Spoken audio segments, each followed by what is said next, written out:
attacking side to begin with, and there's potential we'll see that Hanzo come out. Although it's not just every time we're going to see that one. Yeah, maybe just briefly though. Oh no, let's scatter out to Vic. Okay.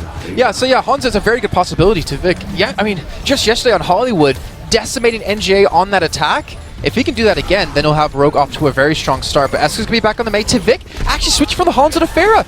Who's going to kill the Pharah? There's only the hook coming out of Lee Taejun and maybe Rouge Hong to connect the shots. This is a really nice switch, and Lunatic don't have the chance to adjust to this or adapt. They can't run back to spawn and change the heroes just because they've seen a Pharah. It's far too long. So now they've got to make the best happen with what they have, and it may not be enough. We'll see. Tvik going to go up on high now as well. Got a great vantage point. Taejun's getting hammered down by rockets. You can see him forced to take a breather and get a bit of health back. And Dean falling already. You can see that Rogue have taken Lunatic by surprise. They've got them in disarray. And Eska with that shield he was able to pull up, it actually helped save the life. I think there was AKM getting pulled in. They're finally on the point. They're finally making progress. But look at this. Rouge Hong has Nano Boost ready to go. Unco doesn't just yet. He's just off the precipice of this one. But the barrier up to Vic is available. And if he can catch anyone out here, if he can catch Rouge Hong out, he's going to get the kill. That's a Nano Boost now gone. And Lunatic can't punish the positioning of Tvik there as well. They can't chase him inside the hotel. In fact, they need to keep trying to fight and keep themselves alive. AKM gets 3. He had himself the Nano Boost there as well. So Rogue will be able to take this point on essentially the first push. The Pharah, it's been a brilliant pick, but will Tvik stay with it here? I feel like now that you have a barrage and you've almost got a Graviton Surge, it might be worth it for one more push. Keep it in this alley. There's no McCree. We haven't seen Eska switch over, and the ability of you to stick on this high ground to do work is insane. Yeah, Lee Taejun actually the one to pick up the McCree. So we haven't seen him play McCree. We haven't, and they really want to keep Eska on this maze, especially because he has this Blizzard. So Tvik will eventually be switching, yes, but let's see if they can combo this Graviton Surge and this Barrage. This can make quick work of the second phase. And not to mention, with Rogue pushing up this aggressively, they're not letting Lunatic get the defense they had against them the last time they met on King's Row. Yeah, they push past that point, the choke point that Lunatic were trying to use against them. That's going to be on screen in just a moment. It's right down the end behind the payload. Still though, Lunatic going to press forward. Now the Graviton Surge, oh, it's old school coming right back at you here. Oh, Tvik gets himself 2 kills with the barrage, and the charge is going to come in. He's going to be frozen stiff and not be able to do anything about it, but he's able to dodge around the side of the Earth Shadow. He gets towards the air, he gets Rouge Hong. That's perfect. Eska gets stunned up on the payload, and Rogue are making progress here. They do have something secret. They have almost changed things up. Not quite reinvented the wheel again, Jason, but this little tweak to the team comp has Lunatic scrabbling to try and respond. Lee Taejun wasn't able to do a single thing to him in the high ground, considering they have the Ana and the McCree. That's more than enough that you need to secure the kills. The problem is for him is that Tvik can use a lot of these abilities to his advantage to hide behind, to actually stay out of line of sight of Lee Taejun, and not to mention now with the positioning they're pushing through. Oh, there it is. He hits the shot on Lee Taejun. He's gone down. Now Tvik's going to heal back up. He's going to push back into this one, and this Pharah is working out perfectly. Tvik is just taking things to another level here now, pushing forward. Rogue 5 minutes and 10 seconds in the bank, and still this is a decent area for Pharah to play around. Lunatic still haven't countered this sufficiently. The damage keeps coming. Wins, Unco, and Reinforce are getting themselves on the kill feed there, and Tvik sets himself up in a nice little vantage point. Now Eska going to take that McCree. Lee Taejun obviously not happy with it. Yeah, so Eska actually switched off the Reaper to give it to Lee Taejun so he could go McCree. He stayed on the main before because he had the Blizzard available, but it didn't work. Did he just get a knockoff?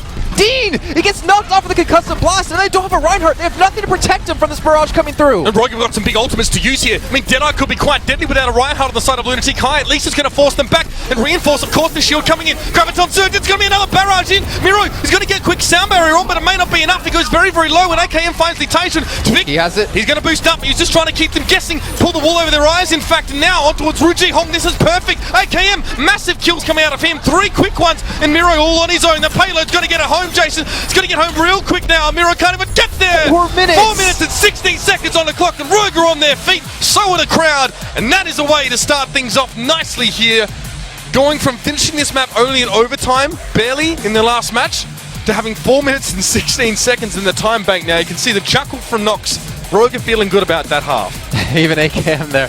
I mean, this comes down to as well the fact that Eska wasn't necessarily willing, or the team wasn't willing to put him on the McCree a little bit earlier on. Even though he did have it at the end, he still didn't accomplish too much. They had perfect counters for that. Whenever Tvik would go in, he had the shield out of Zarya, he would have a sound bearer, he would have the timing with Unco to spam heal him while he was popping the barrage so he couldn't be bursted in the midst of this, and him and Wins together, able to use the whole wombo combo. The barrage and the Graviton Surge was fantastic, and now Lunatic you finished this one in 341 last time, but now Rogue outdid you. That's a big throwdown to them. Clinging to that Blizzard there on Eska, no doubt about it, Jason. Yeah. I think they could have made a little bit of a quicker switch, but Pharah working out for Tvik. Sometimes it helps to hold some things in reserve. We wouldn't have expected to see this though, that's for sure. Even Eska's like, what just happened? No Mercy there as well. So, I mean, usually Mercy is a big tell, and it also can reduce your potential to do damage when you have an extra hero swapped over towards a healing class. But I like the solo Pharah. It works for me. I mean, you mentioned it. It's like the very bread and butter map. You don't have to reinvent the wheel, but also the fact that you know the enemy team's going to play super standard without a McCree. On the first point, you can pretty much assume May Reaper every time.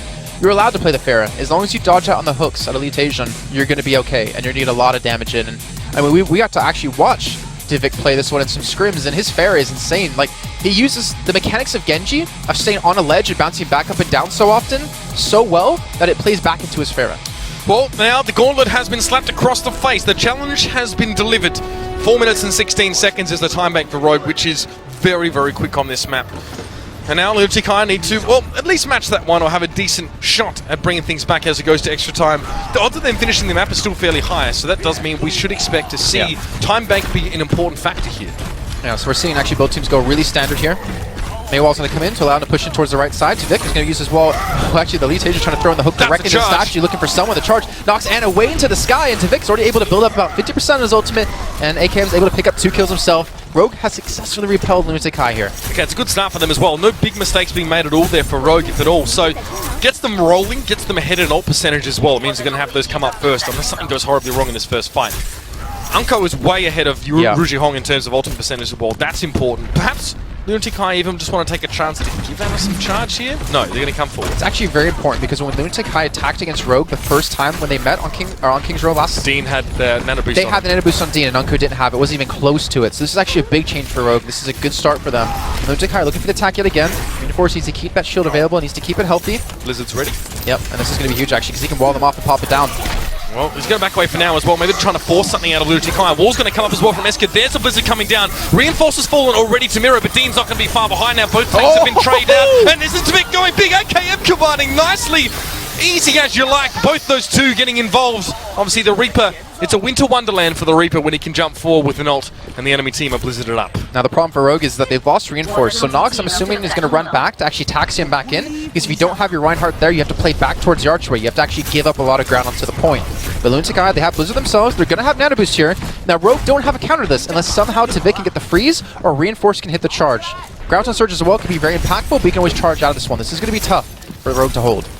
Eska now a couple ice spikes attempting to find an opening here. Wall comes up, he's going to put Winds on top of it. He has a Blizzard available as well. Keep an eye on that one. AKM getting charged down by Dean at the start of the fight is not ideal. And now the Nano Boost is going to be used on the aforementioned. It's going to be Dean moving forward now. He's going to be able to get away with this one. It's going to reinforce to fall. Eska now going to wall off. No escape for Rogue now. They're going to be forced to fight on this point, and they're going to be forced to fall as well. Yeah, that's just going to happen when you commit that Blizzard, but that crucial ultimate to actually lock down the Nano Boost target. But even AKM getting charged at the beginning by Dean, you can't really ever expect something like that to hit, because that alone won them the fight. They didn't even need the Blizzard and everything else after that. As long as you take down AKM on the Reaper, who's been really impactful, not to mention has Death Blossom, they're not going to have a chance to defend here. But now Rogue really pushing back. Yeah, Lunatic overextend. Eska tries to chase AKM down, but instead AKM brings his friends and even his big brother in for the fight. And now Rogue can push forward. They can actually make use of this choke area. You can see that Lunatic aren't even set up. They've backed up into their own spawn. They knew that they lost a couple players after having overextended, so they went back to the safety of their spawns, so they didn't lose any more. Nice wall comes in again out to Vic. He saves Wins, who is actually getting hooked in. We saw that at Seagull yesterday. Came up to the side. He's looking for the death boss. There it is. That boost is going to pull it in, but the ground surge pulls them together. The Blizzard being used as well just to keep them alive, but it doesn't matter. Lunatic sitting on the edge of this. Yep, Dean's still falling, and now AKM was let free. The Blizzard is able to go and find Litation. Miro going down now as well. 3 minutes and 24 for Lunatic, so plenty of time to work with, but you can see just how keen Rogue are to start this fight. They're going to get in the way. Wall comes up. Eska, there's no escape. There's no igloo for the mate to run and hide in. No chance here. And the pickoffs continue to come, and this is what Rogue needs to do. This is what Lunatic did back to them, and now Rogue are giving him a taste of their own medicine. So at the pace we're going, Lunatic cannot have a better time than Rogue. And that's actually a really good start for them. But not to mention the fact that they're holding them the way Lunatic held Rogue back when they met on King's Row has to get the minds of Lunatic, but they need to find a way around this. They have the Nano Boost, they have the Earth Shatter, they have even the Blizzard to use and the Sound Barrier, and AKM doesn't really have much to counter this. Graviton comes up there as well, and you can see Unko sidesteps around the wall so we can keep the healing coming, but they've baited them into Litation's arms. He's knocked down, but Dean gets the two. Divik and AKM are going to fall, and now freedom for this Reaper to work around the outside, just at the fringe of the fight. Now, getting wiped here is not terrible for Rogue. They've got enough time to spawn back in and defend before this payload hits the Foundry. I mean, this is much better to get wiped here than actually in front of the next checkpoint. Yeah, 100%. The little bit of a downside for Rogue is they don't know where Letation's going to be going on the Reaper. He could be on the high ground, and they don't have an easy way to challenge it. You're seeing Acam run up towards the left-hand side to actually walk straight up there, where he can be spotted by Eska, he can be slept by Rouge Hong, and he cannot really afford to have that happen. And not to mention, that's going to be Letation waiting around the corner to directly fight him. Up above there as well, you can see Letajon getting healing, constant healing coming in from Rouge Hong, and he's going to need it in this next fight. Letajon's going to want to jump into the backside, I think, in a moment, but now Admiro going to charge up the next Graviton. Wall's in the way, but AKM's already fallen here. It's traded back. Dean goes down. Reinhardt for Reinhardt here.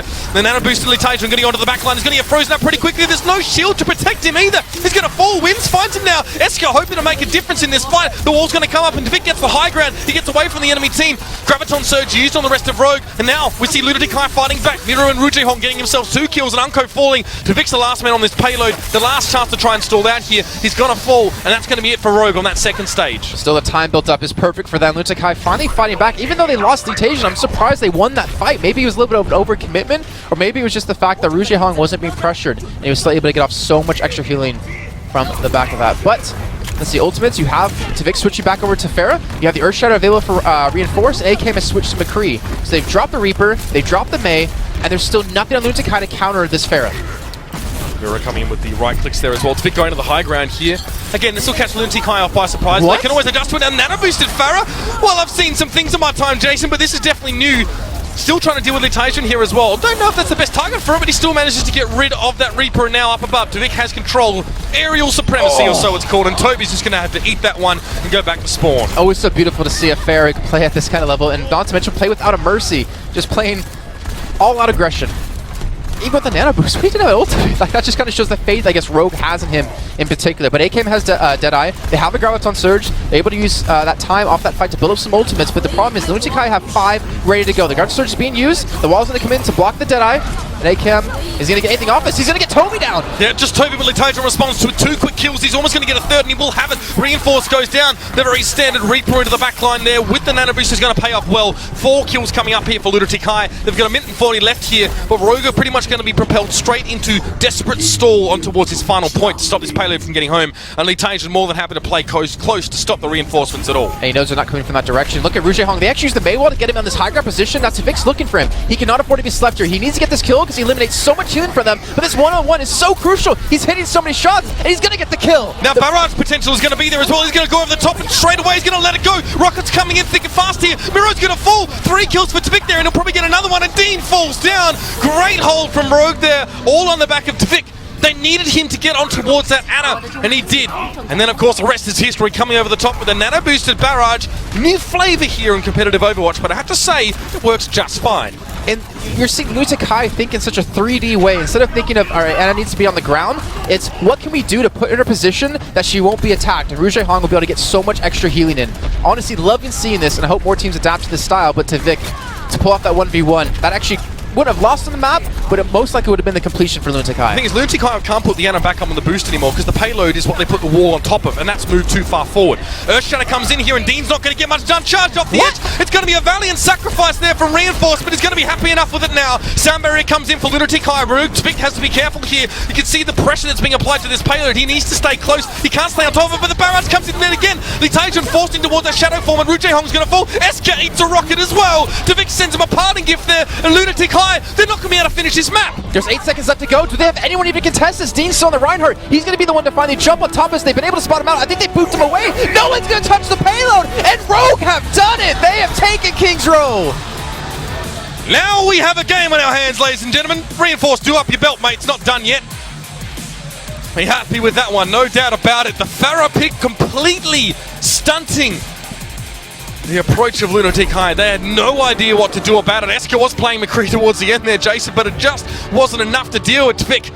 Perfect performance from him. Exactly what his team needed in that situation. He's got to be the MVP of this whole series. The Pharah play was unmatched, even when Eska switched over to McCree, even when Letajon tried him. They could not do anything, and the ability of him to pull off the 1v1s, not just against an Ana, but against Rouge Hong, one of the best Ana players in the world, who's hit so many sleep darts to heroes like Tracer, he could still not do anything to Tvik. Right, it's a sip of coffee, it's a sit back, it's contemplation of the naval, and of course the previous map just gone for Rogue. I'd be happy about that one indeed. I was surprised to see King's Road come up again, Jason. Yeah. Definitely needed to see Road come with something different. Their old approach maybe not working out. But this is their strength.